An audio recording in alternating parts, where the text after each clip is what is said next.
Welcome to the Determined Mom Show, the only marketing podcast dedicated to guiding mom CEOs into tranquility, wealth, and multiplying those precious moments. Welcome to this episode of the Determined Mom Show. Today I am talking with Amber Temerity Lozzi, and she is a digital marketing strategist, and we're going to talk about how to bounce back into blogging after burnout. So welcome, Amber. Thanks for having me, Amanda. I'm super excited to be here. Yeah, I'm so excited to have you. And this is such a great topic in the beginning of 2021 when we're recording this, because like everybody got burnout in 2020 and we're all recovering and all of the things. So share a little bit about yourself and what you do, and then we'll go into the burnout recovery. Sure. Well, I have been blogging since I was a preteen. I was definitely one of those like angsty kids who had to like write out her feelings all the time. And so, when we got our first computer, which makes me feel just a little too old for comfort. Yeah. I remember, looking into just these different ways to share. And of course, back then it was called web blogging. And I just, I was creating my own websites with GeoCities and learning HTML and then using Zanga and all of those old, even MySpace as we got, moved later into the 2000s. But it wasn't until my husband in about 2013 started talking about how he wanted to create a blog that would help us retire when we were in our 30s, and he wanted to be the next Pat Flynn or the next Mr. Money Mustache. Yeah. And I was like, yes, let's do that. That sounds great. We were both working full-time jobs at the time. I had 2 kids under 2, and I was like, yeah, please, let's retire ourselves and just live and be with our kids. And he just kept talking about it. And finally I said, you know what? I'm going to do it. I've got the experience to make it happen. And so in November of 2015, even though I was working a full-time job, like I said, I had 2 kids under 2. My youngest, my daughter, she was still nursing. So I was dealing with that, not sleeping at night. I said, I'm going to launch a blog and see what happens. And so I launched thriftyguardian.com, which is a frugal living site for millennial parents or guardians of children. And by April of 2016, it had taken off to the point where I was able to quit my career in higher ed and become the work-at-home mom that I am today. That's awesome. I love it. So your focus is primarily on the blog? Is that, what you do, or do you offer other services for people? At the time, it was primarily just the blog. I have a professional background in organizational leadership and marketing. And so I always thought, I would just stick with the blog and just kind of offer like e-courses on the side, since I also had that background in education. And that first e-course, which is what led me to quitting my job in higher ed in April of 2016, one of those students came to me afterwards and said, do you offer one-on-one mentoring of any kind? Because I love your teaching style. I want to go even further. And so I threw together a package, wasn't prepared for it at all. But then it snowballed into now I offer services as a blogging mentor and digital marketing strategist so that other people can start profiting from their own experiential writings and bloggings and such. Isn't it funny how, sometimes other people will kind of lead you on your path and you don't even know it? Oh, absolutely. If you had told me even 10 years ago that I was going to not only become a blogger, somebody who, makes money which is something I always wanted to do, right? I always wanted to be a writer, but if you had told me I was going to be making money to where I'm not working outside the home and then also teaching other people to do it, I don't know that I would have believed you. Yeah. I think one of the best parts of being an entrepreneur is allowing yourself to go where you're led, Absolutely. not resisting and getting to that point where you're like, oh yeah, well, this feels right. Just trusting your intuition and just feeling things out. I love it. Speaking of blogs, let's talk about blogger burnout. So what are some reasons that people get burnout? And then let's talk about how we can kind of recover from that.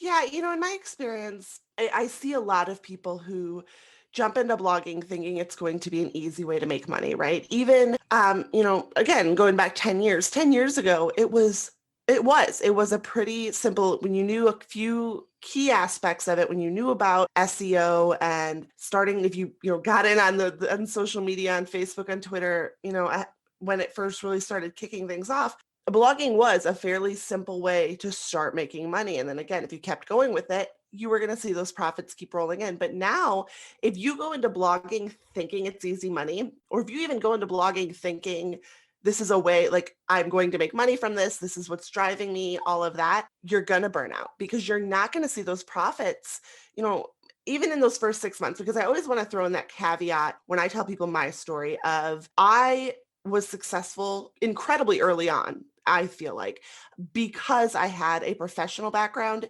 in, again, marketing, organizational leadership, social media, education. I had a lot of those different components that added on to my nearly 20 years of experience with blogging led me to where I was able to hit 4 or 5 figures, within that first year of being a blogger, being a work at home mom. But if I had gone into it thinking I have to make money from this, I have to, hit X income within X months, I would have burnt out myself again, especially since I was working a full-time job and was dealing with, my 2 little ones under 2. It would have been exhausting. And so that's always my number one tip with anyone that I hear wanting to go into blogging is you can't lead with the money. You can't lead with wanting to profit from it. It has to come from a place of passion, of, leading with your creative genius, of something that you love to do. Now, and here's where the tricky part is that you also have to be able to rein in that passion and that creativity to a certain extent. Because if you are someone like me, okay, I'm totally speaking from a place of experience here. If you are somebody who gets really, really, really excited about something and you just go all in and you're kind of doing it from a place of, again, unbridled passion, and you're just like, oh, I've got to make this happen, and you do it and you pour your heart and soul into it and you're staying up late, and all of a sudden a week after it's done you're like, oh, and you're catching your breath and you're like, okay, now I need to take a week off because I have exhausted myself. And so we always get to like these high peaks and we're right there and we're so close to making something beautiful happen, and then we burn ourselves out because we're not pacing ourselves. And so it really is this sort of balance of leading from a place of passion, but not letting the passion lead you. It is so powerful. And it could literally apply that same method to anything in your business or in your life or whatever, Oh, like, absolutely. yeah. Any kind of entrepreneurial work, because you become it. In my opinion, you're an entrepreneur because you are a creative genius in one form or another. That is how your brain works. You are creative. And as a creative, we have a tendency to kind of run rampant sometimes because we've got 1,000 different beautiful ideas in our heads that we want to see brought to life. I want to ask you a question. I want to go back a little bit for the listeners that are not even aware of how people make money from blogs. Can you go through that? Just a Yeah. little brief overview. There's so many different ways to make money with blogging. Like I said, I started out primarily with, I used a blog to build an email list. And then through my email list, I then launched an online course related to my blog. So it was called Life on a Budget. And it was similar kind of to what we're talking about today in time management, productivity strategies, but also touched on financial components. And so that was my first big money maker, if you will. But there's, of course, affiliate marketing. So referring products and services that you love, that you want your audience to love, that relate to your niche or industry. There's, of course, sponsorships, there's ads, there's ebooks. I've got a client who runs a Japanese food blog. And so one of her big money makers is she created first an ebook and then a full-on physical book, a Japanese cookbook. And so, there's a lot of different ways to make money with blogging, none of which I would ever say is passive, right? We hear that all the time. Oh, it's passive income. It never really is. But there's lots of ways to build up streams that you can automate to where they become passive-ish. And especially when you're first starting out, if you are able to really hone in on one stream at a time and build them up to a place where they're strong, they're steady, again, you're pacing yourself, then those streams start to run themselves to where that's when you hit $5,000, $10,000 a month, and you don't have to be working 40, 50 hours a week. A great overview. And I think people that just visit blogs, it's like way different than knowing like how much work goes into the back end. And yeah, there's a lot involved. So I'm glad that you gave us that overview. Yeah, and I hear a lot, and I actually was talking to someone just the other day about how, oh, blogging is dead. And I think it's because we don't often think about these days, especially if you're not a blogger like me. When you're Googling something, what you're reading is technically a blog. Most companies, brick and mortar or strictly online, have a blog. They might not call it a blog, right? We call it articles, call it posts, call it whatever you want to call it, Yeah. but they're blogs. And so you're right. It's people don't it's become so much a daily part of our lives, right? Because everybody Googles. I Google all day long, I feel like, Mhm. that we don't stop to think about, oh, this is a blog, and oh, there are ads, and oh, this is a link that's leading to something that, will earn this person a commission, or, there's so many components that, again, we're kind of just blind to these days because it's been a part of our lives for years now. The other thing about that is that we're so used to how those ads show up and like it's just kind of part of the landscape of a website, right? Mhm. Seeing those ads just makes us think that we're on a website and not a blog, but a blog is a website. So how can we as bloggers create that consistency so we don't get burnout? My number one tip is always, always, always start with an editorial calendar. It is something that, again, as a writer, right? I majored I always joke that I literally majored in blogging because my major in college was experiential writing, which again, fancy word for blogging, I think. And so I'm coming at this from a place of being a writer and being somebody who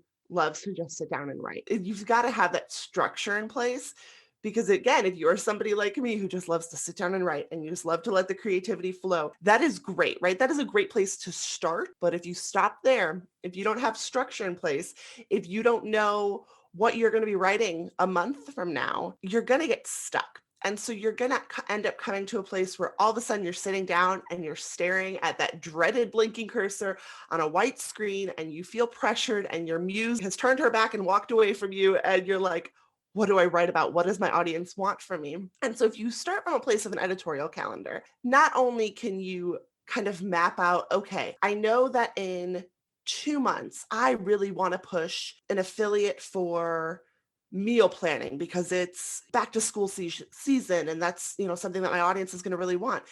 Then you should be looking at what can you be writing in terms of long form content, in terms of those blogs, to lead up to that, so that your audience is primed when you start pushing on social media, on Instagram, Facebook, whatever. As we get closer to that time where you're wanting to really push that meal planning affiliate, all of a sudden they're ready for it, right? They know that you've been talking about meal planning. They know that you've been talking about specific companies that you love. You've been sharing, maybe you're using one yourself at home. They're investing now. They're buying you. They're not even hesitating. And so rather than all of a sudden, oh, it's back to school season and I really wanted to push this company, you're not going to see people clicking through. You're not going to see people wanting to make any sort of investment or engaging with you because all of a sudden it's like, whoa, where did that come from?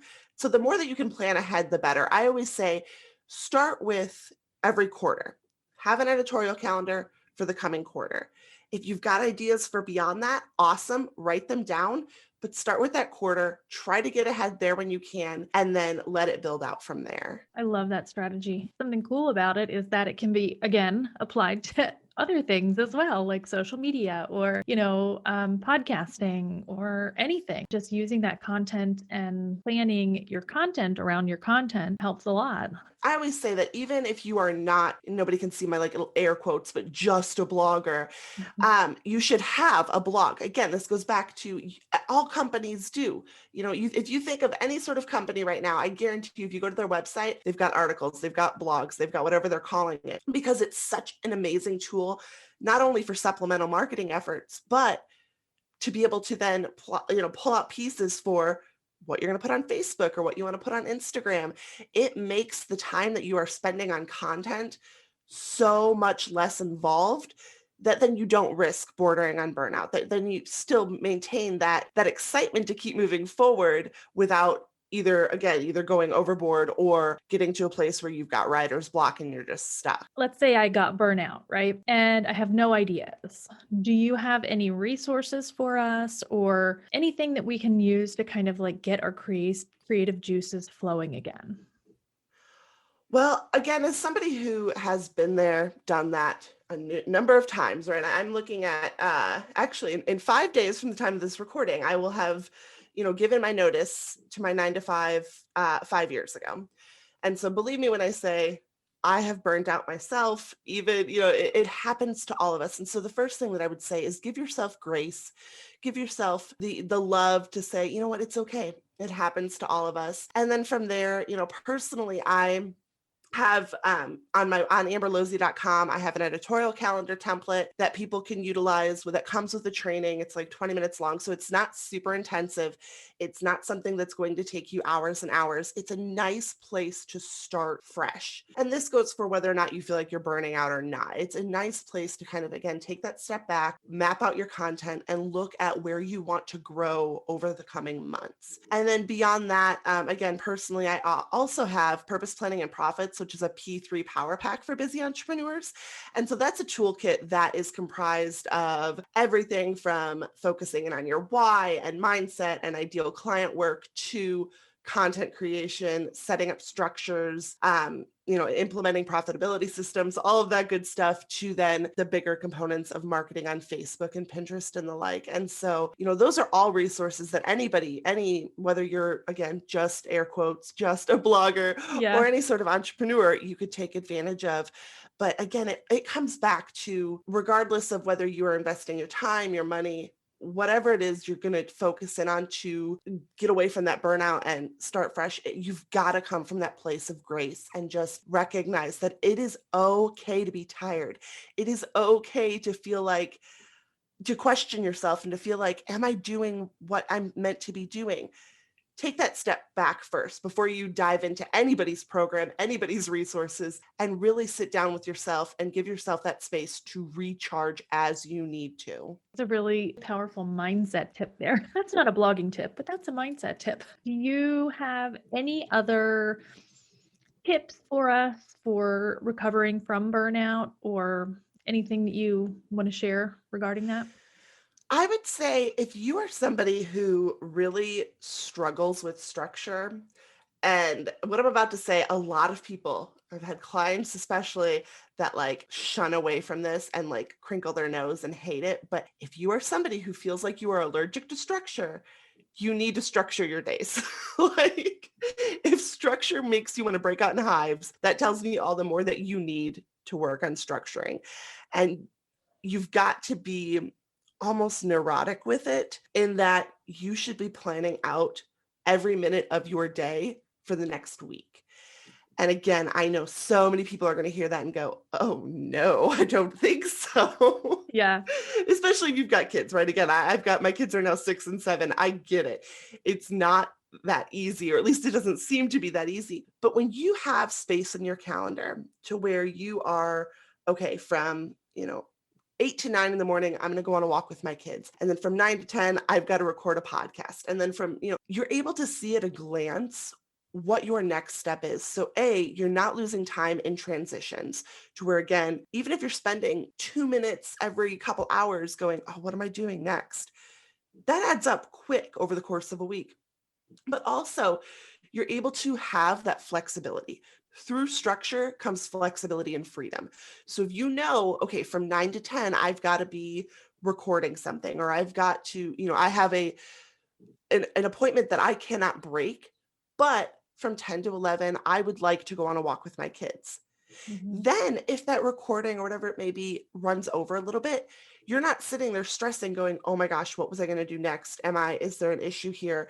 Do I need to be reaching out to someone? It really, really relieves so much stress. And so I very much encourage anyone listening, but especially those who feel like the idea of scheduling out their day is just gross and no thank you, give it a try, because it really, really does make all the difference. And you will be surprised at how much freedom and flexibility you have in knowing what comes next, and how much you accomplish in a day that you wouldn't otherwise, because again, you're losing out on minutes and then hours over the course of, a month, spent in transition time, spent in time where you're like, okay, wait, what am I doing? And again, especially as a mom, we've all been there, right? We walk into a Yes. room and it's like, wait, what am I doing? Yeah. Why did I come in here? So you've got to give it a try, and then that way too what worked, right? What in my calendar did I stick to versus what did I keep pushing off, and kind of then evaluate what, do you need to structure a little bit more? Were you okay with structuring less? And you really find that system that works for you. But again, I always come from a place of start hard, start crazy, start neurotic. Yeah. I love it. And I think it's a good example. We have 52 chances every year to kind of reevaluate what we're doing every week. And, the sooner you feel like you can tune into what works for you, the better, right? Absolutely. Awesome, Amber. Well, thank you so much for sharing so much knowledge. I love the fact that not only can it be applied to blogging, but it can be applied to your social media strategy, your podcasting strategy, your whatever strategy. Everything that you've talked about can really help us in a lot of areas. So I love that. Well, thank you so much for having me, Amanda. It's been a great way to spend my morning. Yeah, definitely. And where is the best place on the internet for people to find you? Definitely visit me at amberlozzi.com. Again, I have an opportunity there to get your own editorial calendar template going, as well as resources to connect further. Awesome. Thank you so much, Amber.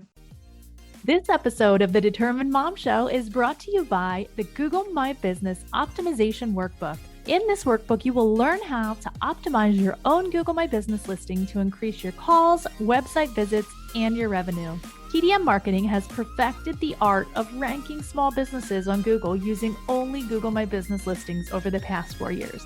We've helped hundreds of businesses get into the top 3 and the local pack. This workbook contains every step of our optimization process. We take a holistic approach and evaluate your ideal clients and service areas.